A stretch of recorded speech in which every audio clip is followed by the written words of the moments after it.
Welcome and welcome back. I'm B, and today we are going to be talking about the best and worst and mid horror movies of 2024. So, this is going to be a tier ranking list. I've seen 40 horror movies this year, and so this is going to be a more casual video. If you've seen my videos before, I'm a little bit more structured, but today I just wanted to keep it really casual. So let's get into it. All right, so I am going to explain what each tier means. And I'm going to be using Letterboxd to help jog my memory on what I thought about some of these movies, because some of these movies I watched earlier in the year, so I may not fully, remember. So I'm going to be using Letterboxd. So let me explain these tiers. The first one is Elite Nightmares, and those are the top tier movies that came out this year, in my opinion. So they are amazing films that I really liked. And then the next tier is Bone Chilling Hits. So these movies were great, they were enjoyable, and they were memorable. The next tier is Steady Thrills. These were good, nothing too special, but they were solid movies. The next tier is Unremarkable Frights. These movies were okay. They may have lacked some impact for me. Some are forgettable, some are bland. And then the last tier is Dead on Arrival, and these are the worst of the worst. And we did have some pretty bad movies this year. So I am going to now get into ranking these horror movies. All right, so let's see who we have first. Okay, so we have Terrifier 3.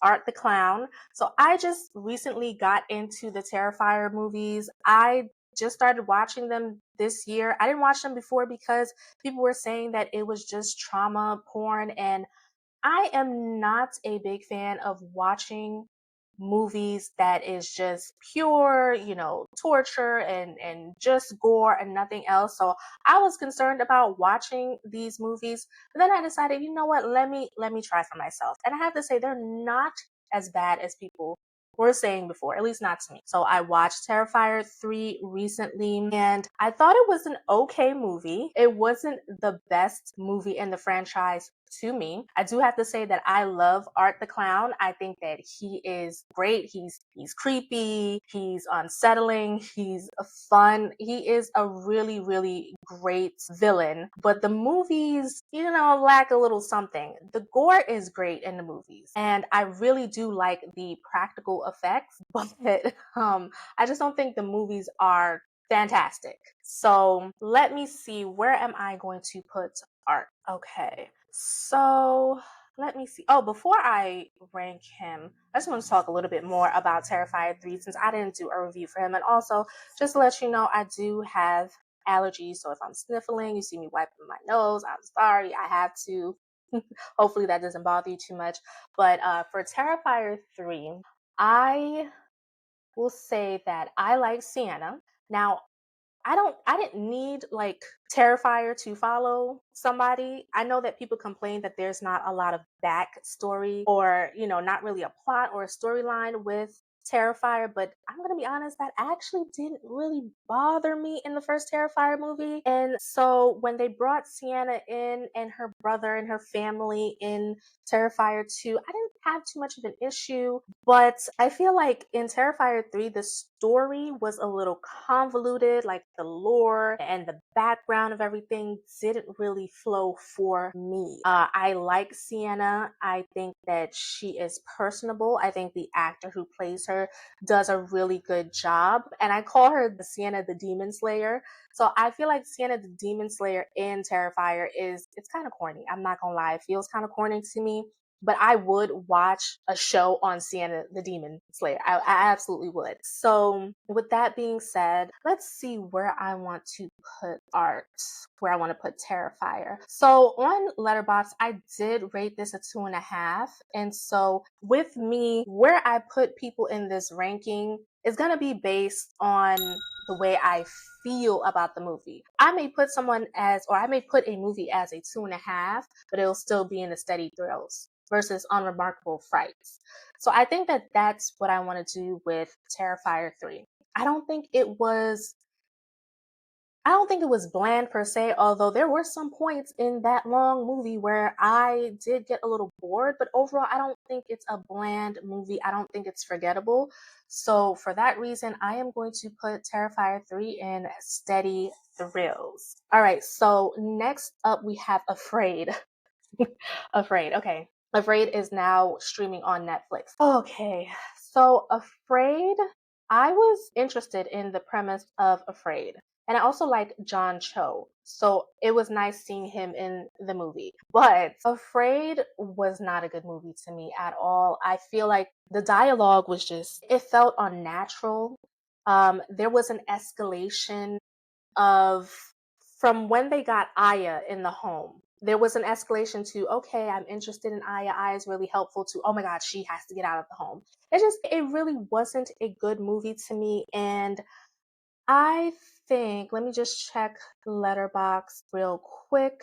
I think I gave this a 1.5 stars. Let me just double check that. Okay, yeah, I gave Afraid a 1.5 stars. I felt the movie dragged, like I said in my Letterbox review. It was only 84 minutes, but it felt like it dragged and it felt like it was missing some pieces. And so it could have been a good movie, but I don't know what happened. So, with that being said, I am going to put Afraid in Dead on Arrival. Okay, next we have Alien Romulus. Okay, so I gave this a 3.5 stars on Letterbox. And so, Alien Romulus, it's a visually beautiful film. Most of the Alien films are visually beautiful. I did not like the way that they were treating Andy, who was Android in Alien Romulus. I didn't care that he was Android. I didn't like the way that they was treating him. And I spoke about this in my Unforgettable Performances of 2024 video, so go watch that if you haven't. David Johnson was a standout in this film. So he played Andy. And I was only invested in him, to be honest. I didn't really care about the other characters like that. And I feel like he did great with the switch from being this kind, almost docile android to this regular, take charge Android. I think he did a really good job with that switch. And so I think that he definitely made the movie more enjoyable for me because he acted his behind off.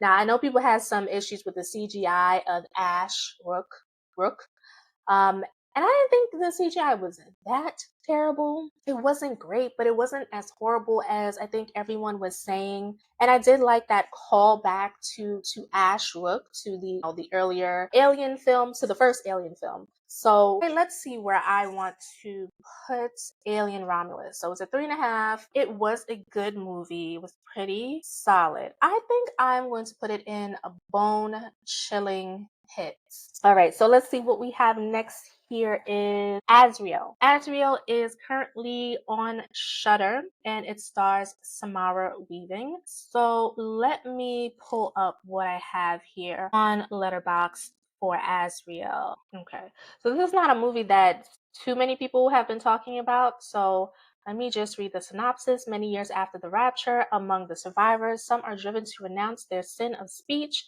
In a world where no one speaks, a devout female hunts down a young woman who has escaped her imprisonment, which is Samara Weaving. Recaptured by its ruthless leaders, Azrael is due to be sacrificed to pacify an ancient evil deep within the surrounding wilderness.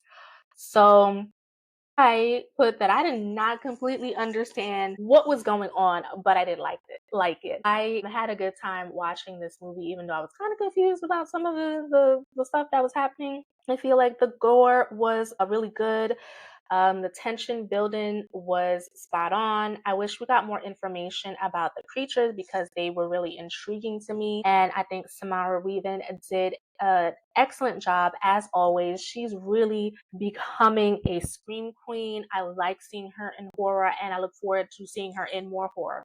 The ending was ambiguous and I'm dying to know what happens. But honestly, I feel like the movie could have been better if they gave us a little bit more to work with. And so in my review, I put I'm not saying they need to spoon feed the audience, but just, throw us a bone. So I had given the movie a 3. So with that, I am going to put Azrael in steady thrills. So next up, we have The Deliverance. Okay, so I was excited about The Deliverance because it is based on the story of Latoya Ammons, her three children, and her grandmother. This is a story that I've known about before this movie, even before they did the documentary Demon House with Zach Bagans. I've known about this story for a while, and so it's always been an intriguing story. And so I was excited when I heard that they were going to be doing a movie about this family. But I have to say, this movie, it really disappointed me, and I feel like Lee Daniels tried it. I feel like he tried it.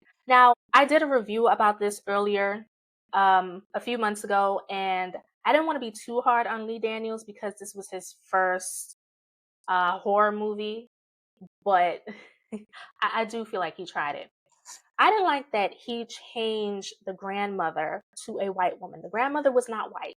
He changed the grandmother to a white woman, and I mean, Glenn Close, she's cool, but it was an unnecessary change. And his explanation for doing so was so ridiculous. He said that women like Alberta, which is the name of the grandmother, are the fabric of the Black community, which is absolute bull. I don't know why he would say something like that. And so that was something that bothered me. This movie did not do a good job of building up any tension. And this is a movie about supernatural demonic happenings. And so there was no, tension building or anything.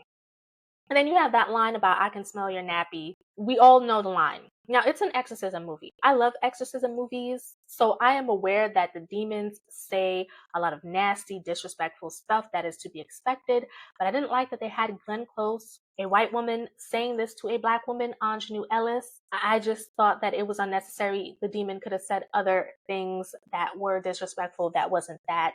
And also, I feel like he did Ingenue's character wrong in this movie. I don't know why she accepted this role. Maybe she was doing him a favor. Maybe they're friends. I don't know, but he could have did better with her character. Monique as a social worker was over the top, not Monique herself, because I think Monique is a good actress. But I think how the character was written was over the top. I feel like the actors did the best that they could, what they were given. And there were moments in this movie that felt unintentionally comedic, like the actual deliverance scene. That was funny to me, and I just feel like this could have been a movie to show how a Black family would handle and deal with spiritual warfare through a deliverance, but it just didn't work. Like, I'm someone who, it is not a part of my culture, my religion, where a deliverance is done. So I would have really loved to see this done in a serious way, in a respectful way. And I don't feel like that was what happened with this movie. So initially, I had given The Deliverance a 2 stars to be generous, because, like I said, this is Lee Daniels' first horror movie direction. So I wanted to, I wanted to be fair, I wanted to be generous, but I feel like I'm snatching my generosity back after I've reflected on this movie more. And it's 1.5 stars. And so for that reason, this movie is dead on arrival. Okay, so the next movie is Never Let Go, and it's starring Halle Berry, but it's also starring Percy Daggs IV and Anthony B. Jenkins. Anthony B. Jenkins was also in The Deliverance, and I think that that child is going places. I want to see him in more horror movies. I think that he is a future Scream King. I also think that Percy is a future Scream King. Those children did such a good job in this movie. I think they were fantastic. I think they carried the movie. I haven't heard too much people talking about Never Let Go, so let me see what I put here for this movie. I think I rated it. Yeah, I rated it 3.5 stars. It is about as an evil takes over the world beyond their front doorstep, the only protection for a mother and her twin sons is their house and their family's protective bond. So I thought that the movie was intriguing. I thought it was unnerving. I was engaged throughout the whole movie. The tension was there. The mystery to me was well done. I like that they explored different themes throughout the movie, and I enjoyed it overall. My main gripe is that they should have picked a direction and stuck with it for the final act. I find that a lot of these movies this year, the final act is kind of what it's not being done well in a lot of these movies. So I'm not going to say this movie wasn't done well. I just wasn't a fan of the fact that they didn't pick a direction. It was left more ambiguous, and I didn't really like that. So with saying all of that, I am going to put Never Let Go in bone chilling hits. Okay, so the next movie is Oddity, and it is currently streaming on Shudder. So I have to be honest about Oddity. I have to be really honest about Oddity. I was planning on doing a review of Oddity and I decided against it. I was excited to watch Oddity because it was hyped up. People were saying that this was like one of the best movies of 2024 and it was like really scary. And I was like, okay. And this was coming from people within the horror community, not just people who are casual watchers of horror. So I was really excited. And so when I watched Oddity the first time, I was disappointed. I'm not gonna lie, I was really disappointed. It just didn't do it for me on the first watch. I didn't find it scary. There were some really good, effective jump scares, but that doesn't make a movie scary. And honestly, I'm desensitized to horror now, so not much scares me, but I can acknowledge that something is scary, even if it doesn't scare me. So, I didn't think it was all that scary. And so I think that there was so much hype around this. That's why I was disappointed. I decided to watch it for a second time. On my second watch, I thought it was better on the second watch. I tried to let go of all the hype around the movie and just focus on what I was feeling and just fully immerse myself in the movie. And it was better on second watch. So I gave it 3 stars. I still don't think it's the best movie of 2024, but I can say that it is. I think it's a good movie and I enjoyed it on the second watch.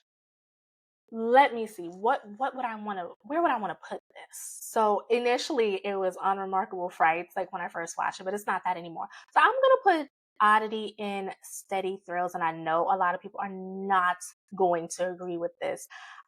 Oddity just didn't do it for me like it did for everyone else. Like I said, I think it is a good movie. Maybe if I watch it another time, it will get it even better, but it was just okay for me. And so I'm going to keep it in the steady thrills section. So next up we have Abigail. Abigail is a horror comedy, a dark comedy movie about a bloodthirsty preteen vampire. She gets kidnapped by a host of criminals, but in actuality, she's the one that has tricked them.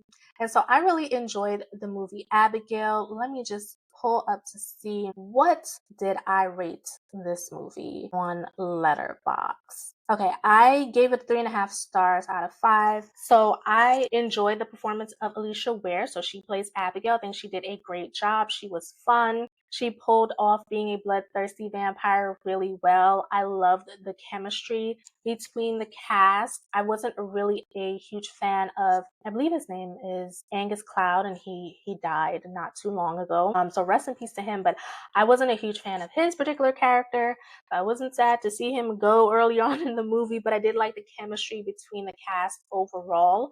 And it's always good to see Melissa Barrera and Giancarlo Esposito. I wasn't really feeling Abigail's motivation to bring people who wronged her dad to the mansion to kill them. I didn't even think that the movie needed all of that at all. She is a vampire, so she needs to feed. That's all the movie needed. Like the further, deeper motivation was not really needed to me. And so it kind of took away from the movie. And then seeing her father was pretty anticlimactic, but overall, I really enjoyed Abigail. So in saying that, where should I put her? Where should I put Abigail? I'm going to put Abigail in Steady Thrills, Bone Chilling Hits. Steady Thrills. You know what? I really enjoyed Abigail. So I'm going to put it in Bone Chilling Hits. Okay. All right. So the next movie is The Exorcism starring Russell Crowe. This movie it was bad. It was bad. It was terrible. And I hate to say that about movies. No, I don't really hate to say that about movies. I try not to. I try to be fair, but it wasn't a good movie at all. Oh my goodness. I gave it a 1 on Letterbox, and let's see, what did I say? Okay, so I said that it had a great premise that could have brought something fresh to the exorcism genre, but it didn't quite land. There were interesting ideas to explore, like the trauma of abuse by the church and the darker side of the film industry, but none of it was executed well. The whole movie felt rushed and it leaned heavily on the usual possession movie cliches. Honestly, they shouldn't have even called it The Exorcism because there was barely an exorcism in it. And I think that I have heard that they were going to call it something else before they changed the name to The Exorcism. And I think that this movie is connected to The Exorcist, 1970s Exorcist, but they should not have named this movie The Exorcism. And then the priest in this movie, one of the most useless priests that I have ever seen in a possession film. I think that Russell Crowe did the best that he could with what he had, and it was really nice to see Chloe Bailey on screen. Sorry if you're hearing any background noise. I live in a noisy area, so I apologize. But it was good to see Chloe Bailey on screen, but that's all that I've got for this movie. This movie was really bad. It was bad. So with saying all of that, it goes in Dead on Arrival. So the next movie that we have is Longlegs. Okay, so Longlegs has mixed reviews. Well, had mixed responses from people. I think people expected one thing and they got something else. I liked Longlegs. I liked it. I didn't have too much of an issue with this movie. I thought that Nicolas Cage did a really good job of just playing this creepy, weird, loony villain. I almost did not recognize him in this movie. So I gave this movie a 3. So I didn't watch or engage with all the marketing of this movie, so that could be why I liked it better than other people. I only saw the teaser trailer and I read a brief synopsis. So I felt like the movie was visually striking. There's that opening scene that looks like it's on a camcorder and you're panning and like everything is stark white with the snow and the White House. And I thought that that was just visually really beautiful. Like I said, Nicolas Cage, he gave an unnerving performance. I was pleasantly surprised to see Blair Underwood in this movie. I didn't see him in any of the teaser trailers, so when I saw him, I was like, "Oh, okay, Blair Underwood is here." I felt that he was a little underutilized, but he did a great job. He's a good actor, and it was an interesting watch to me. Now, when I did my review, I did say that it felt like something was missing, but I can't put my finger on it. And yeah, I don't know what it is, but something felt like it was missing. I don't know what it is, but I still think that overall it is a good movie. So I'm struggling with the movies that I've rated a 3 and a 3.5. I'm struggling between should they be in the bone chilling hits or the steady thrills. Now I have to go based on my feelings. I have to go based on my feelings about these movies. And so bone chilling hits are great, enjoyable, and memorable. Steady thrills, they're good, nothing too special, solid movies. So I would say I want to put Longlegs. I want to put it in a bone chilling hit. I'm going to put it in a bone chilling hit. Yeah, I'm going to do that. All right. So the next movie is The Front Room, starring Brandy Norwood. And I was excited to see this movie because it's Brandy. Brandy is starring in a horror movie. I loved her in I Still Know What You Did Last Summer. I want to see her in more horror. So I was like, yay, we get a movie with Brandy and it's horror. And that's great. But I did not like this movie. I didn't like it at all. And I think I gave this movie a 1.5 stars. Let me just double check here. Okay, so I gave The Front Room 1.5 stars. And so this is about everything going to hell for newly pregnant Belinda. After her mother-in-law moves in as a diabolical guest tries to get her claws on the child, Belinda must draw the line somewhere. So I think that Brandy did a great job of what she was given. I think Brandy's a decent actor. And I think that Catherine Hunter was also a standout, but unfortunately, the performances of those two did not save this movie. I couldn't figure out what it was trying to be. Was it supposed to be a horror comedy or not? Like, it's not labeled as a horror comedy, but I feel like that's what it was giving. And the story went absolutely nowhere. And then there was overuse of bodily fluids, and it was gross and it was unnecessary. 30 minutes in, I found myself hoping that it would turn into one of those, movies that was so bad it's good, but it was a mess that never really delivered for me. And it's a shame. I think that Brandy deserved better, and hopefully she gets better in the future with another horror movie. So with that being said, the front room is going to go in Dead on Arrival. So far, we have not had any elite nightmares, no unremarkable frights yet. So hopefully we're gonna get some. We're gonna get there. So the next movie is Late Night with the Devil. This movie is about a live broadcast of a late night talk show in 1977 that goes horribly wrong, unleashing evil into the nation's living rooms. It stars David Dasmalchian as Jack Delroy, the TV host, and I rated this a 3.5 on Letterboxd. I felt like this movie captured the retro vibe of the 70s really well. I thought the set design was really good. I think that David was convincing as a late night talk show host. There was a hypnosis scene in this movie that really stood out that I liked, but the final act, like I mentioned earlier, it was a bit messy. And I think that I felt like it broke the found footage style that they had established in the first and second act. The CGI effects towards the end didn't really fit with the practical approach and the practical effects that they had with the rest of the movie. So that kind of the CGI wasn't good. But I think that despite the final act not really working too much for me, I still think that overall it is a good movie and that it offers something different for horror fans. And I know that there was some controversy about the usage of AI images in the movie. From what I looked up, there was only a couple of images that was used in some of the stills. So it wasn't like the whole entire movie used AI, at least that's what they're saying. And so I understand like people's concerns about not wanting to watch the movie about that. But for me, I thought that it was, despite, the AI controversy, I thought that it was a really good movie. So I am going to put Late Night with the Devil in bone chilling hit. All right, so the next movie we have here is Daddy's Head, and that is streaming on Shudder. This is not one that I've heard too many people talking about. So the synopsis is: a boy and his stepmother fear for their safety after an eerie creature resembling the boy's recently deceased father visits them. I liked this movie.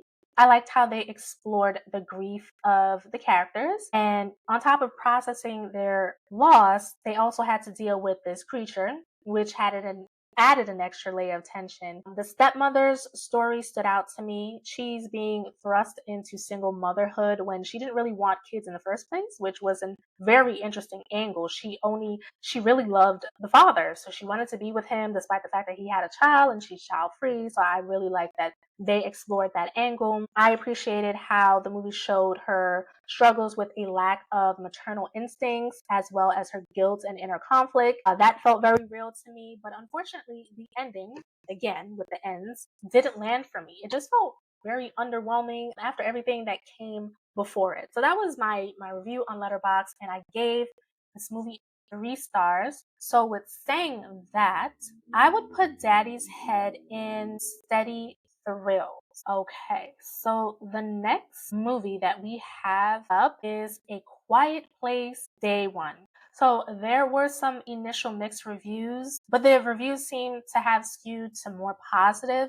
And a big critique is that it didn't show the origins of the aliens, and I think that that's a fair critique. I mentioned in my review of A Quiet Place Day One that this franchise is more about the characters. It's more character driven. So maybe it should have been named something else besides Day One. They marketed it that way, and I don't think that was good marketing. But I think despite all of that, that it was a decent movie. I love that Sam, who's played by Lupita Nyong'o, decides to die on her own terms. I thought that that was very empowering. Lupita is an excellent actor, so she definitely carried this movie. I love that she had an emotional support cat with her all the way. I think A Quiet Place Day One was a pretty decent movie. Let me see what I put for this on Letterboxd. what did I rate this? Okay, so I rated it 3 out of 5 stars. So with that, I'm going to put A Quiet Place Day 1 in steady thrill. So are we gonna get any Elite Nightmares? Are we gonna get any Elite Nightmares? Not with Trap, because Trap is the next movie. That's definitely not an Elite Nightmare. Not Dead on Arrival either.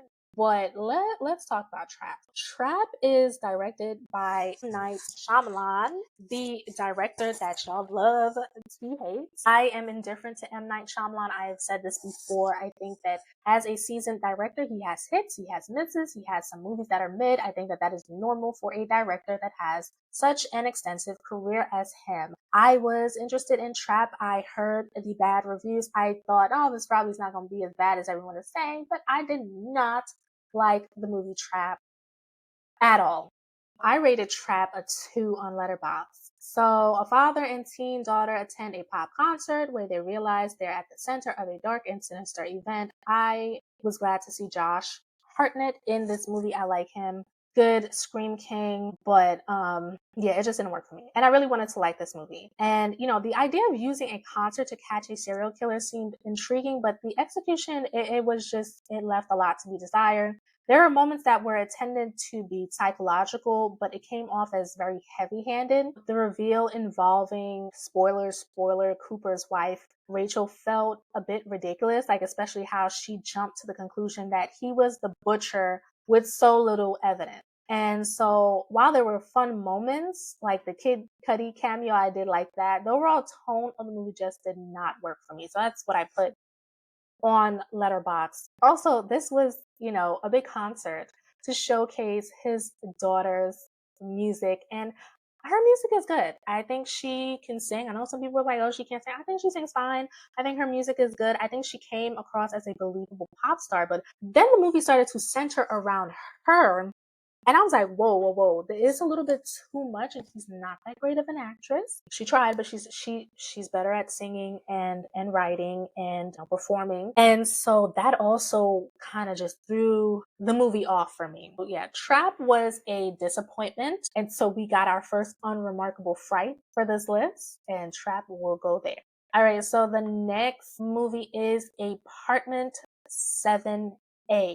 Apartment 7A is about a struggling young dancer who finds herself drawn in by dark forces when a peculiar, well-connected older couple promises her a shot at fame. So this is the prequel to Rosemary's Baby. It is focusing on Terry, who had a very small cameo in Rosemary's Baby. She was the neighbor that Rosemary spoke to in the laundromat and I think in a hallway. And so they decided to focus this movie on her. I feel like this was an unnecessary prequel, but I guess it's interesting to see like what would happen with Terry, but this movie did not make it interesting to me.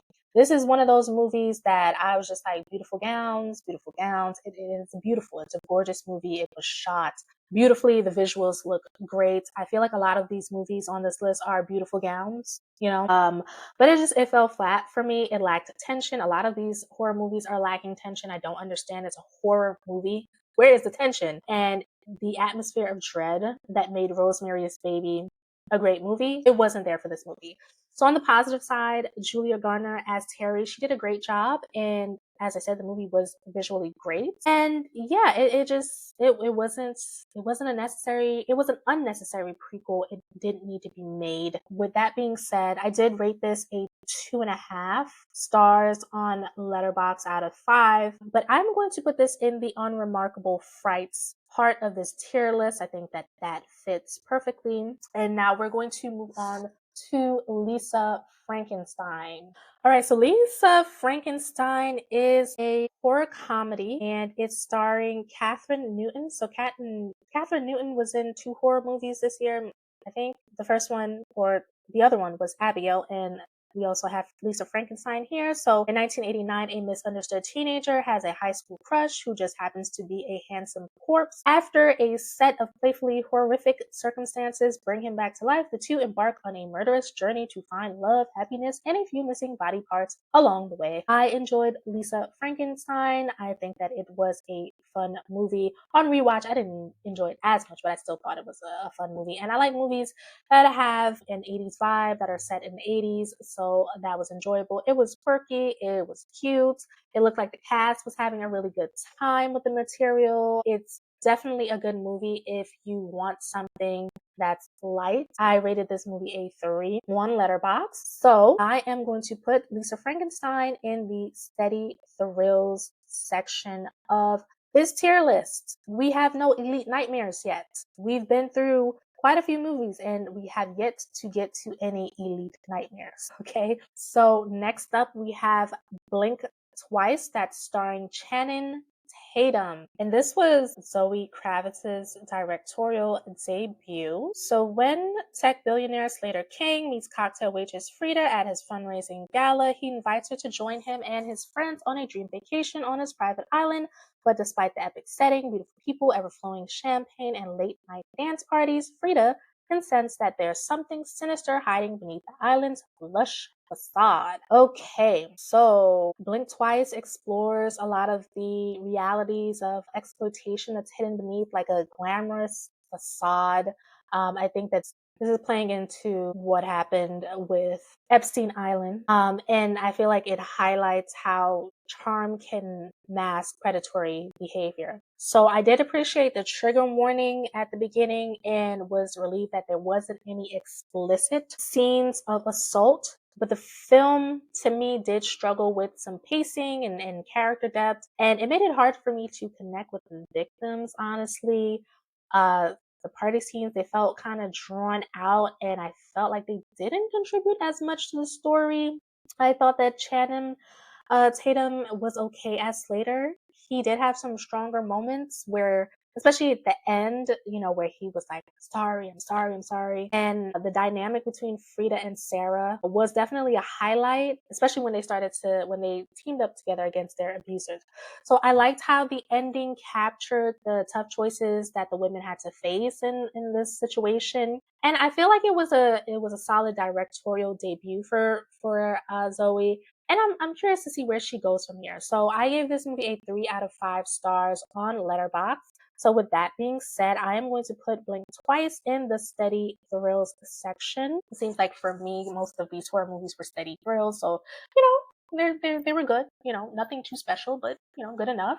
All right, so the next movie is Cuckoo. Cuckoo is about a family that moves to the German Alps. So it's the father, the stepmother, the stepsister, and a teenager who reluctantly moves to the German Alps. And her name is Gretchen, and she discovers that their new town hides sinister secrets as she's plagued by strange noises and frightening visions of a woman pursuing her. So I feel like, again, this had a creative premise. A lot of these movies have good premises, but they fall flat for me. I was intrigued by the monster, at least until they showed the full reveal of the monster. After that, it kind of lost me.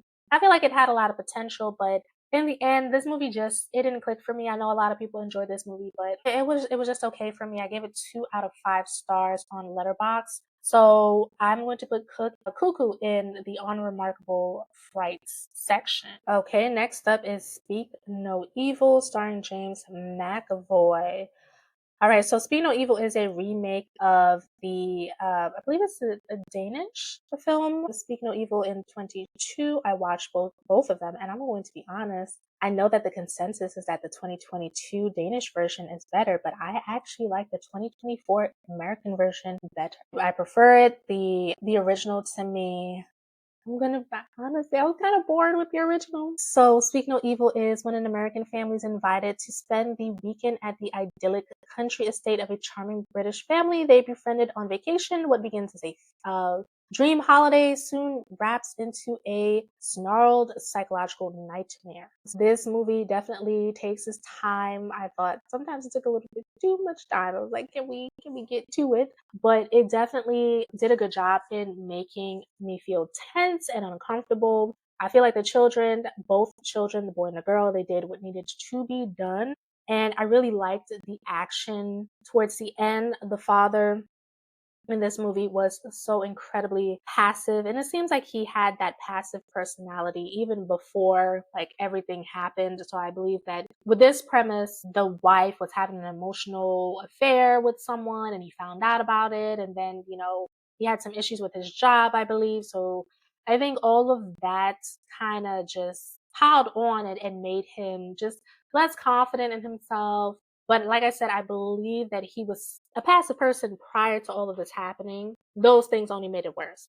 So the father, he was just he did what he needed to do towards the end of the movie, but it was mainly the wife and the children that were getting shit done during the movie. So I gave Speak No Evil a 3.5 out of 5 stars on Letterboxd. So with that being said, bone chilling hit. Yes, I'm gonna put it in bone chilling hit. I am comfortable with it. All right, up next, we have Don't Move, and it is currently streaming on Netflix. So, Don't Move is about a grieving woman in a secluded forest who encounters a killer who injects her with a paralytic drug. As her body shuts down, her fight for survival begins. So, what did I think about this movie? I thought that it did a good job of building suspense and tension. It kept my attention for the most part, and the characters were put in some pretty intense situations, which added to the overall atmosphere. It was nice to see that things didn't go so smoothly for the antagonist, so it created some extra layers to that conflict because of that. With that being said, there were things that just didn't work for me, so I'm usually fine with suspending some disbelief in thrillers or in any movie. But there were a few moments that were hard to get past for me. And so the killer's end goal was clear. He wanted to unalive her. It wasn't always clear what he was trying to accomplish in the build up to that. I did appreciate the older gentleman's role in the movie. I feel like he was smart and he definitely wasn't the typical dumb side character that you see in a lot of horror movies. So I feel like that added a nice dynamic. I feel like it was a decent thriller horror, with a promising premise, but it didn't fully deliver for me. It had its tense moments, but by the end, I started to check out of the movie. So I gave this as 2.5 stars on Letterboxd. But was it a steady thrill or was it an unremarkable fright? I gave it 2.5 stars. I don't know. I don't know where I want to put Don't Move. It was good, but nothing too special. It was okay. It lacked impact. So that's unremarkable frights. My description is okay. It lacked impact. It was forgettable, bland. I don't think it was forgettable or bland. I thought it was decent. I'm going to, you know what? I'm going to put it in the unremarkable frights section. Yes, I think I'm going to do that. Yeah. Yeah, unremarkable fright. Okay, so the next movie we have here is Immaculate. Okay, and this movie was very similar to the First Omen. I believe they came out within a month of each other. And we're going to talk about the First Omen soon. It's coming up here. So, Immaculate is about an American nun who embarks on a new journey when she joins a remote convent in the Italian countryside. However, her warm welcome quickly turns into a living nightmare when she discovers her new home harbors a sinister secret and unspeakable horrors.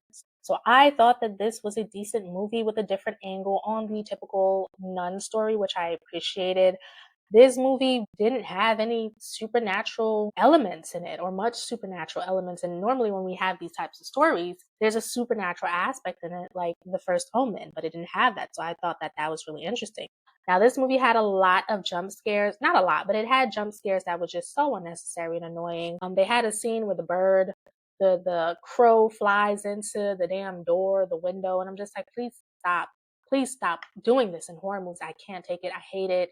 Just stop. But the jump scares didn't completely take away from the movie for me. I thought the final scene was really good. It stood out. It was a highlight. Sydney Sweeney, she did a fantastic job in that final scene. She captured this really visceral fear and terror in that moment. I heard that it was done in one shot.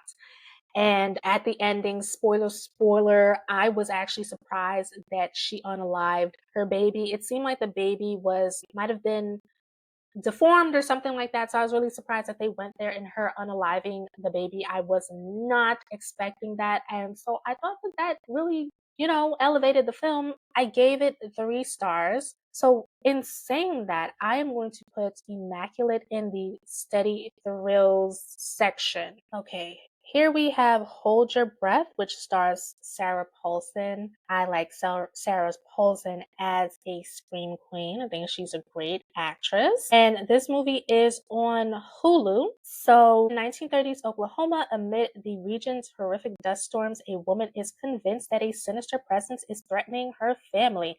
This is not a movie I heard too many people talking about. It's considered a horror thriller drama. And so let me see, what did I say about this movie? So I said that Sarah Paulson did an excellent job, as she always did. Maya Miller and Alana Jane Robbins, those were the children in the movie. I also thought that they did a great job keeping up with her. And I feel like the movie did have some good moments, but overall it was just an okay watch for me. It didn't really, it honestly it didn't really get me. So with saying that, I'm going to put Hold Your Breath in the unremarkable frights section. All right, the next movie is Heretic, and it stars Hugh Grant. So, 2 young missionaries are forced to prove their faith when they knock on the wrong door and are greeted by a diabolical Mr. Reed, becoming ensnared in his deadly game of cat and mouse. All right, so this is a different role for Hugh. He normally plays in, I believe, romantic comedies. So I think that he did a really great job with playing a villain in this role. He was charming, he had confidence, but he was also a little delusional. And so I think he did a good job in that back and forth. I think that Sophie Thatcher and Chloe East also did a really good job in this movie with their roles. And I enjoyed the movie. I did expect it to be more of an actual like cat and mouse game. I thought it would be more psychological games. And so that didn't happen. I was like, but I did like the back and forth like conversations and debates that they had about religion. And so in this movie, it just proved that like Mr. Reed, the character of Mr. Reed, just has this inflated sense of self and his intelligence. It was really good to see that aspect. And so I gave this movie a 3.5 stars out of 5 on Letterboxd. So I would say that we can put Heretic in bone chilling hits. This is another movie where it started to fall apart for me in the third act again, but I still think it was an overall good movie. All right, so the next movie is House of Spoils.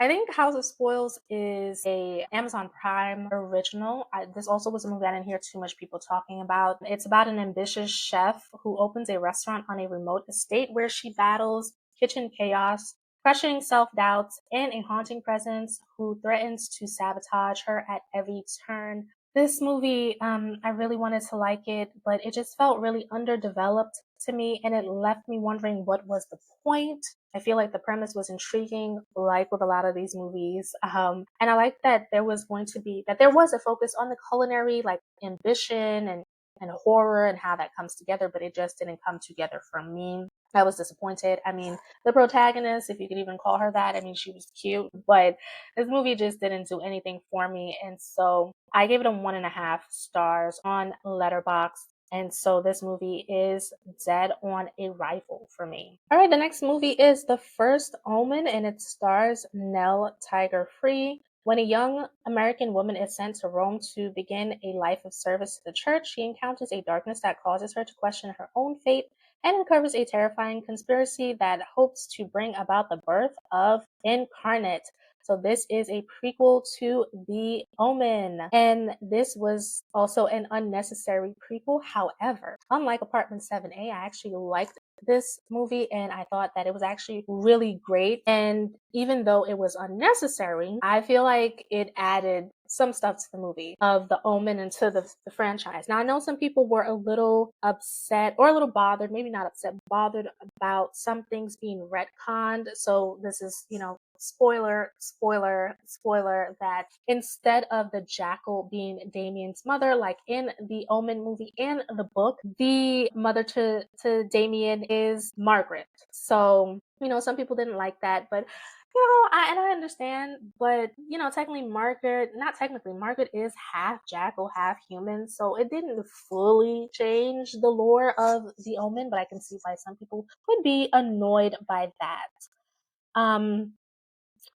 I felt like the performances were amazing, especially Nell Tiger Free. And I did a video about the 10 unforgettable horror performances of 2024, and she is on that list. Please watch that video. And I just feel like she absolutely bodied this role. I mean, her performance to me was one of the best of this year. She just did a really great job. There was some physicality to the role that she really did well with. Just her acting was just phenomenal in it. And also, I love the cinematography of this movie. The soundtrack was great. The 1970s vibe seemed really realistic without it trying too hard.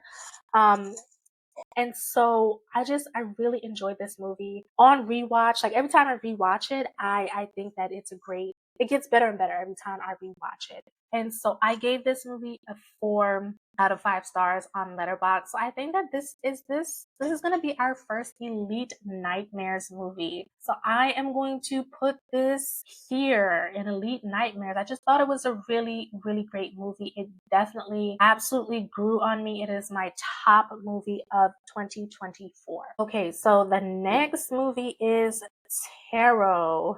And y'all did not like this movie. But I didn't think the movie was that bad. I thought it was a fun, cheesy movie. I don't think it was meant to be serious. At least I hope it wasn't meant to be serious. The acting wasn't great, but I did like the card and the monster designs. I thought that those were great, and those were the best part of the movie for me. Also, a black man and one of the POC characters, spoiler, spoiler, spoiler, they lived to the end, so that's good.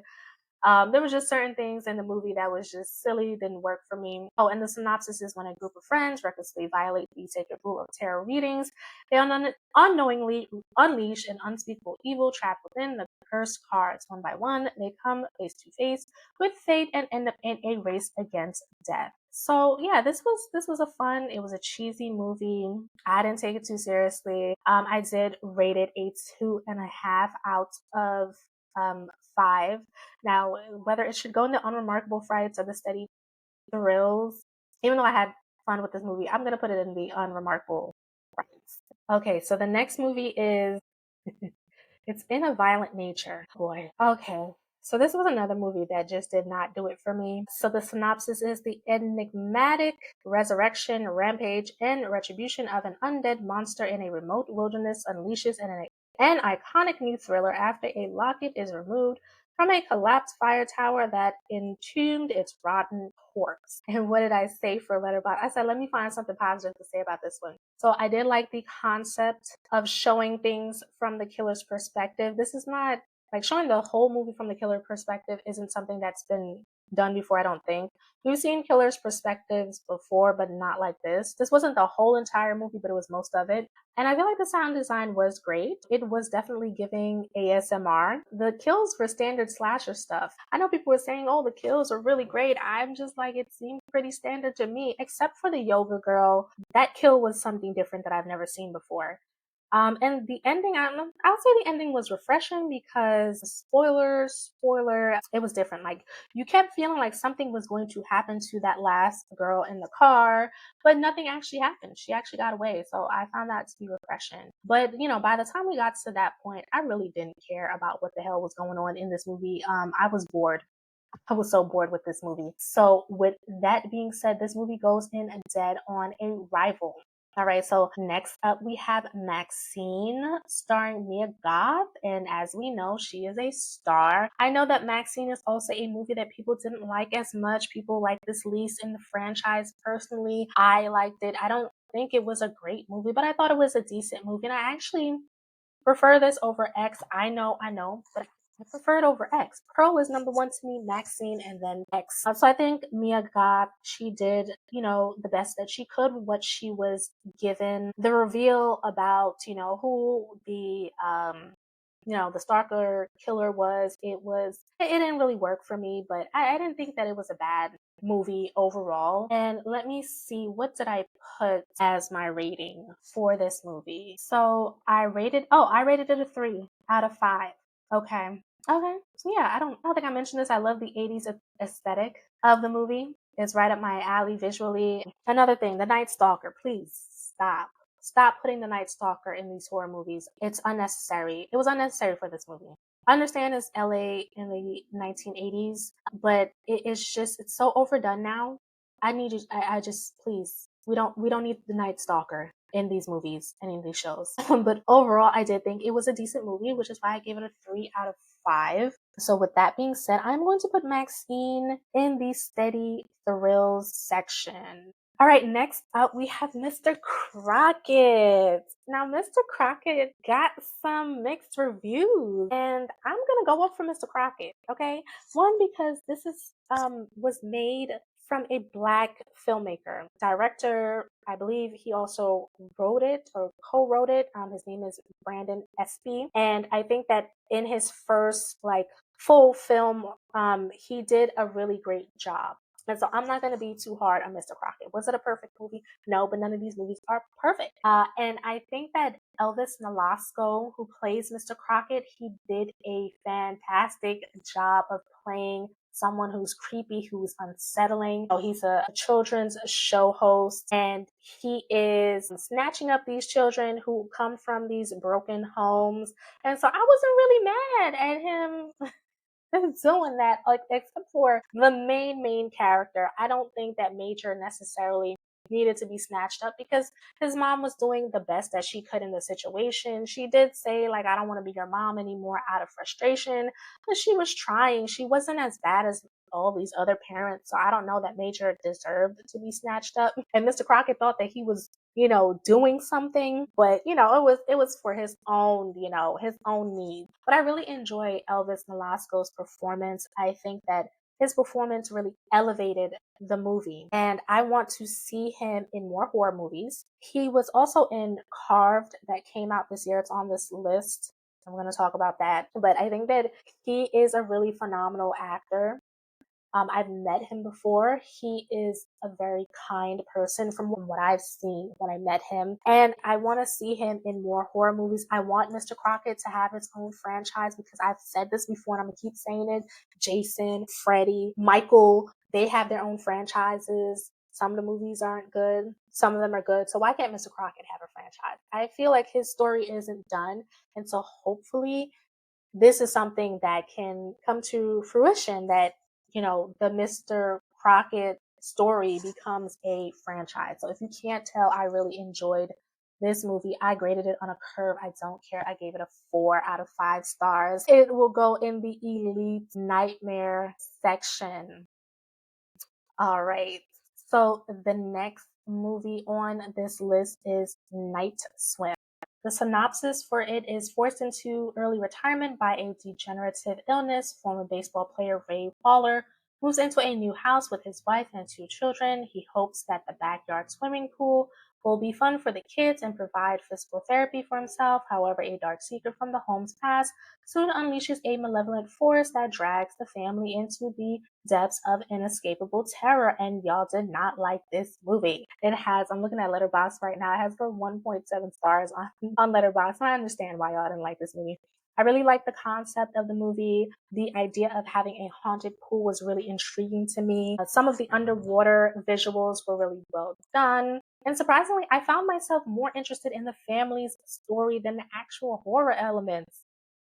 That surprised me. I think the movie would have worked better as a straight drama instead of it actually being a horror, because something about the horror aspects just was not landing for me. I really didn't like the climax to the ending of the movie. I feel like the movie had potential, but it just went downhill, unfortunately. And so, with that being said, I did give this movie 2 stars. And so for me, I know for a lot of people who watch the movie is Dead on Arrival, but for me, it'll go into Unremarkable Fright.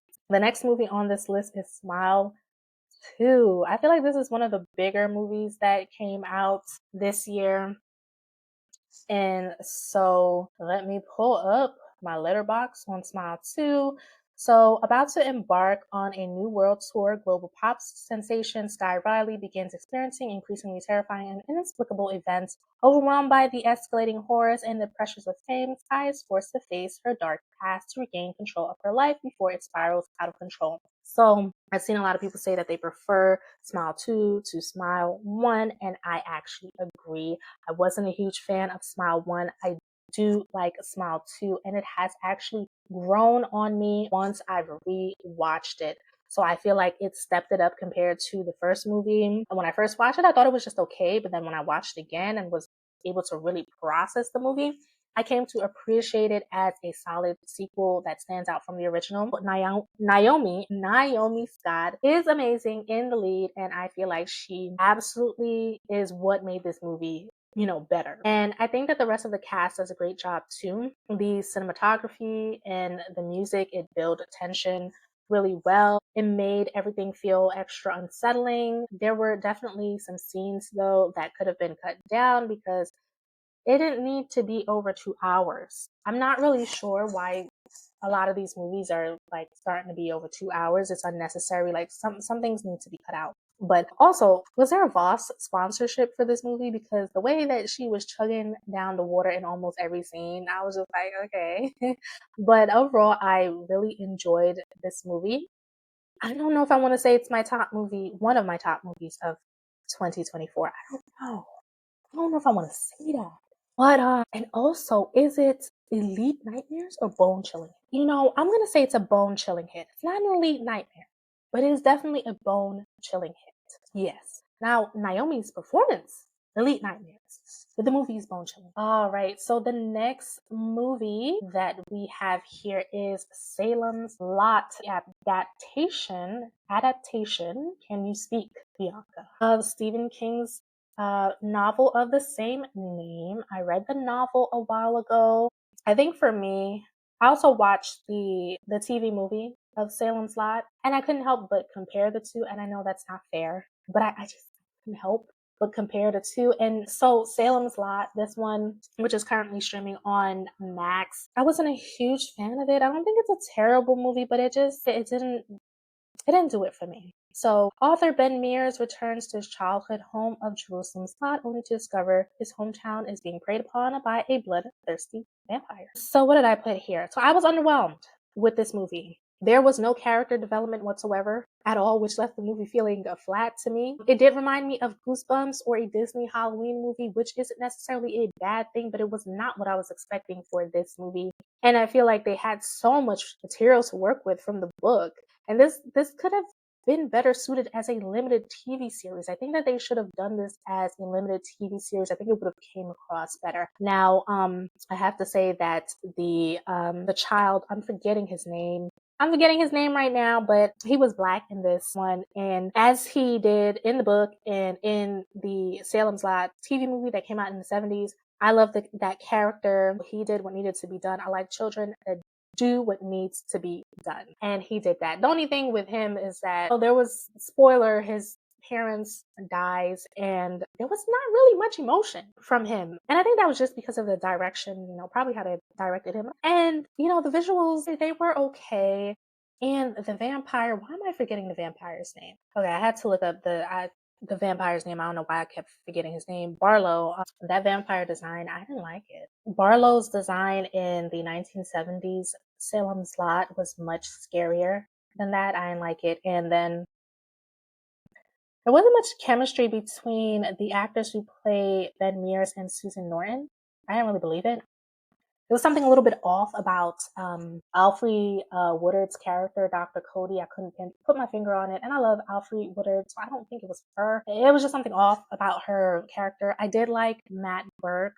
I think they did a decent job with his character. Who else? Mark Petrie. That is the child's name, the main child name. So overall, Salem's Lot, it was underwhelming for me. And I really like Salem's Lot.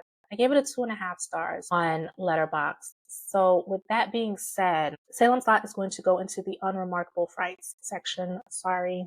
Yeah. Okay, next we have Stop Motion, which is streaming on Shudder. So Ella Blake, a stop motion animator struggling to control her demons after the loss of her overbearing mother, embarks upon the creation of a film that becomes the battleground for her sanity as Ella's mind starts to fracture. The characters in her project take on a life of their own. Sounds interesting, right? I thought so too. And it has an original premise. And I did enjoy the behind the scenes look at how the stop motion production works. Visually, it was a very appealing movie, and there was some unexpected body horror, which was an interesting touch, but no, not something that I minded at all. I'm starting to be okay with body horror. That said, the rest of the movie kind of felt dull to me. There wasn't enough of a backstory or build-up to really show the tension in her relationship with her mother, which made her descent into madness, the character's descent into madness, feel a bit underdeveloped. It had potential, but didn't hold my interest. So that was the review that I wrote on Letterboxd, and I gave it a 2.5 stars. And so, with that being said, I am going to put this in on Remarkable Frights for stop motion. Okay, so we are at The Substance, and it was one of the biggest movies of 2024 from what I'm seeing. And it seems like everyone enjoyed The Substance. You know, I am not a big person that's into body horror, but like I said, I am starting to be okay with body horror. And The Substance had a lot of body horror. So let me just pull up what I have on Letterbox for this. But this was a great movie. I really enjoyed it. On rewatch, I enjoyed it even more. So, a fading celebrity decides to use a black market drug, a cell replicating substance that temporarily creates a younger, better version of herself. It stars Demi Moore. And I think that Demi Moore did a really good job in this movie. She did a fantastic job like showing that struggle that you have within yourself as you get older about feeling like you have any worth in society.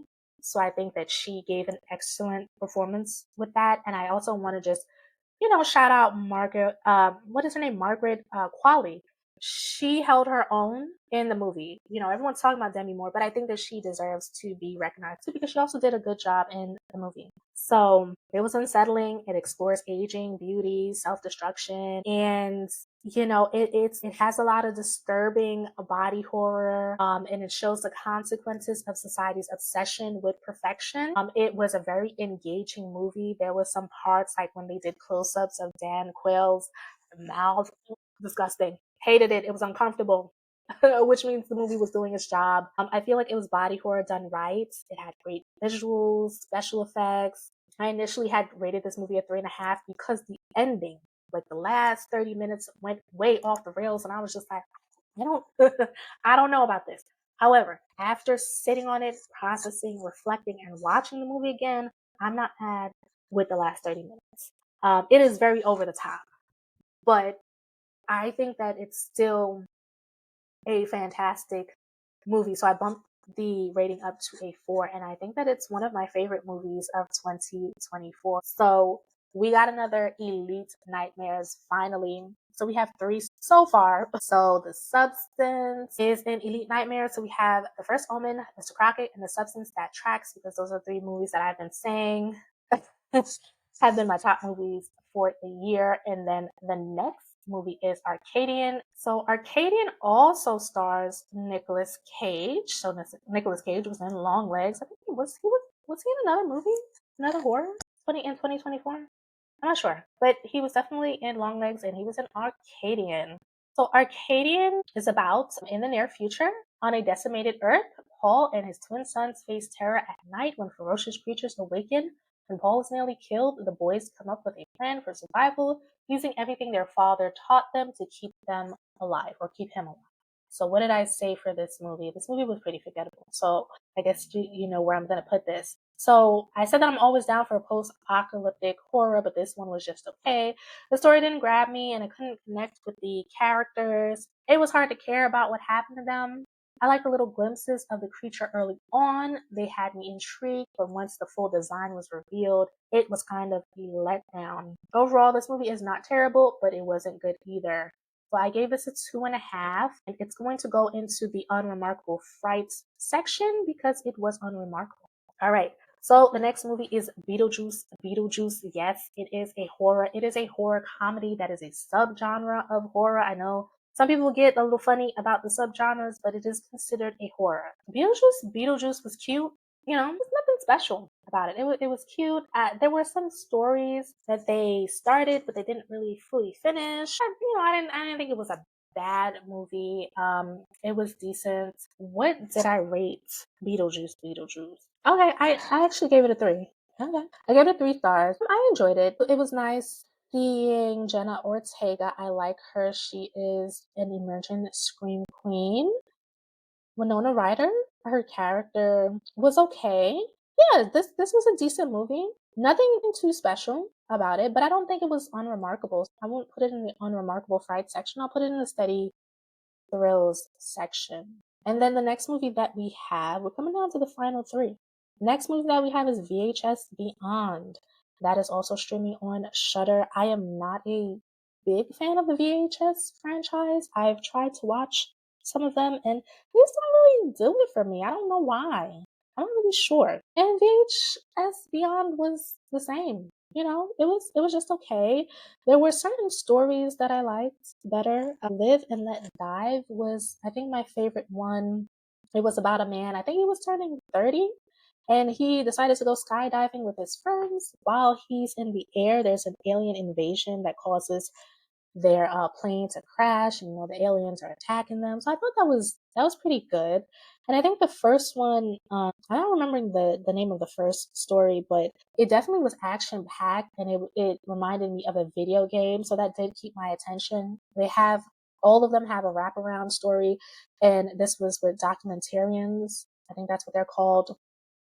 That pulls the story together. I didn't have too much issues with that, but I did give VHS Beyond, I think, did I give it 2.5 stars? Let me see. I gave it 2.5 stars on Letterboxd. It was just okay. So for that, I'm gonna put it in unremarkable sites. 2 more to go. The next one is The Watchers, and this one was directed by Ishana Night Shyamalan, M. Night Shyamalan's daughter. So the daughters definitely were out on full display this year. And I think that Ishana did a really great job in her directorial debut. I know this was another movie that got some mixed reviews. I actually liked the movie. There was some issues with it, but I did like the folklore of the movie. And also one of the characters in the movie, I'm not remembering her name right now, but she also was in Tarot. Yeah, she was also in Tarot. Dakota Fanning was in this movie, so it's nice to see her, grown up and doing her thing and still acting. So I gave this movie a 3 stars out of 5. It was nothing special, but it wasn't bad. The ending, again, like these movies and the endings, it was just okay. It didn't work for me. Being that I gave this 3 stars, I feel like it should be in steady thrills. But something is like maybe unremarkable fright. I gave it 3 stars. Why did I give it 3 stars? I haven't rewatched this movie and I watched it earlier this year. I'll do steady thrills. I'll put in steady thrills. All right, so the final movie on this list is Carved, and it is on Hulu, a part of Huluween. I really like the poster for it. It looks really good. And I liked the premise. So on Halloween 1993, 2 years after a deadly nuclear spill, the staff of a historic pioneer village attraction must work together to survive the attack of a monstrous killer pumpkin set on revenge. That sounds really fun. It sounds like a movie that would be really campy. And also it has Elvis Nolasco. He had a smaller role, but he was in here. But despite his short runtime of around 90 minutes, it felt way longer than it should have. So a killer pumpkin on a revenge mission sounds like a campy good time, but instead it leaned into cheesy territory and not in a fun way to me. A lot of the humor just came off as cringy. The kills were surprisingly gory and there's a lot of cursing, and I'm not against cursing, okay? But yet the movie has a children preteen vibe. So it made the tone feel all over the place. So that's why I had an issue with the cursing, because I'm like, who is this movie for? Like, who's it meant for? So ultimately, Carved had potential, but it missed the mark on delivering the quirky charm it promised. So that was my Letterboxd review, and I gave it a 1.5 stars. So unfortunately, it was dead on arrival for me. Okay. So that is My 2024 horror movie tier ranking. Yeah, not a lot of movies were in the Elite Nightmares. We have First Omen, Mr. Crocket, and The Substance, which, those are my top three movies. And then most of the movies fell into steady thrills and unremarkable frights. So most of the movies were kind of mid this year. Quite a few set on arrivals and some bone chilling hits. So overall this year, I didn't. It was okay. The horror movies were all right, and hopefully things are better in 2025. I had a lot of fun doing this tier ranking list. It's my first tier ranking, so hopefully you enjoyed this video. Hopefully you got to the end and you enjoyed the video and you made it through all of the noise outside and all of that. But this is my list, and Happy New Year. Happy holidays if you celebrate. And don't forget to like and subscribe for more horror content. And also, one more thing before I go. As you know, I've been using Letterboxd to help me jog my memory about these movies. So you can follow me on Letterboxd. The link is in the bio. I'm Be Horrified 89 on Letterboxd, so you can follow me there. I'm also on Blue Sky. The link to my Blue Sky is also there. So again, Happy New Year. I hope you guys get some rest. I hope the holidays are good for you. If you celebrate, if you don't celebrate, I still hope you have, a great time and things are not too much for you at the end of the year. And I will see you in 2025. Bye.